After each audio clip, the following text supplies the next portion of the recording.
Cricket কেৱল এটা খেল নহয়, ই হৈছে প্ৰতিভা, উৎসাহ আৰু আকৰ্ষণৰ কেন্দ্ৰবিন্দু। আজিৰ এই ভিডিঅ'টিত আমি আপোনালোকক পৰিচয় কৰাম 10জনী তেনেই ডেচিং মহিলা ক্ৰিকেটাৰৰ সৈতে, যিসকলে খেলৰ লগতে সৌন্দৰ্যৰ ক্ষেত্ৰত গোটেই পৃথিৱীখনকে মোহিত কৰি ৰাখিছে। চাওক আমাৰ এই প্ৰতিবেদন, য'ত বিশ্বৰ শীৰ্ষ 10জনী ছেক্সি, ষ্টাইলিছ আৰু আকৰ্ষণীয় মহিলা ক্ৰিকেটাৰৰ বিষয়ে আলোচনা কৰা হৈছে। 10ম স্থানত সাৰা টেইলৰ। ইংলেণ্ডৰ প্ৰাক্তন উইকেটকিপাৰ সাৰা টেইলৰ কেৱল নিজৰ অলৰাউণ্ড খেলৰ বাবেই নহয়, ষ্টাইলিছ লুক আৰু এট্ৰেক্টিভ ফিগাৰৰ বাবে বিশ্ব ক্ৰিকেটত এক বিশেষ স্থান লাভ কৰিছে। 9ম স্থানত চেচিলিয়া জয়েছ। আয়াৰলেণ্ডৰ খেলুৱৈ চেচিলিয়া জয়েছ। তেওঁৰ ক্লাছিক লুক আৰু স্মাৰ্টনেছৰ লগতে তেওঁৰ প্ৰতিভাই এনে এখন লিষ্টত তেওঁক সুকীয়া স্থান প্ৰদান কৰিছে। 8ম স্থানত এলিছ পেৰী।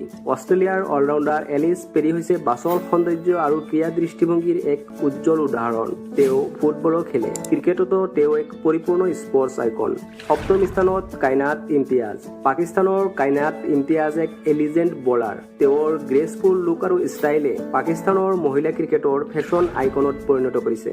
6ৰ্থ স্থানত লৰা আলবাৰ্ট। চাউথ আফ্ৰিকাৰ লৰা আলবাৰ্ট শান্ত সুবাস, সুন্দৰ চকু আৰু মধুৰ হাঁহিৰ লগতে আগ্ৰাহী বেটিঙে তেওঁক এক ব্যতিক্ৰমী পৰিচয় দিছে।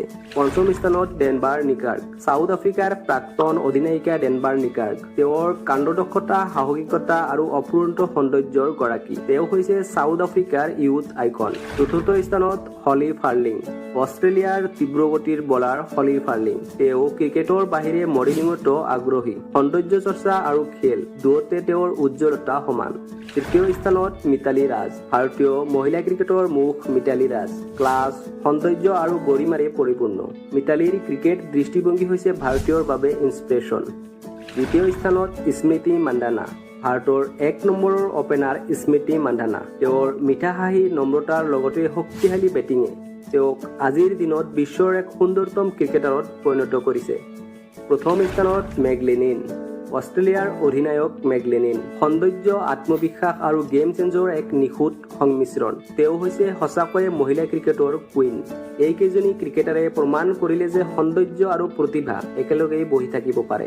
তেওঁলোকৰ জীৱন কাহিনী আৰু খেলৰ পৰা অনুপ্ৰেৰণা লোৱাটো আমি সকলোৰে উচিত। কমেণ্টত লিখক আপোনাৰ ফেভাৰিট ক্ৰিকেটাৰ কোনজন। ভিডিঅ' ভাল লাগিলে লাইক, শ্বেয়াৰ আৰু চেনেলটো ছাবস্ক্ৰাইব কৰিবলৈ নাপাহৰিব।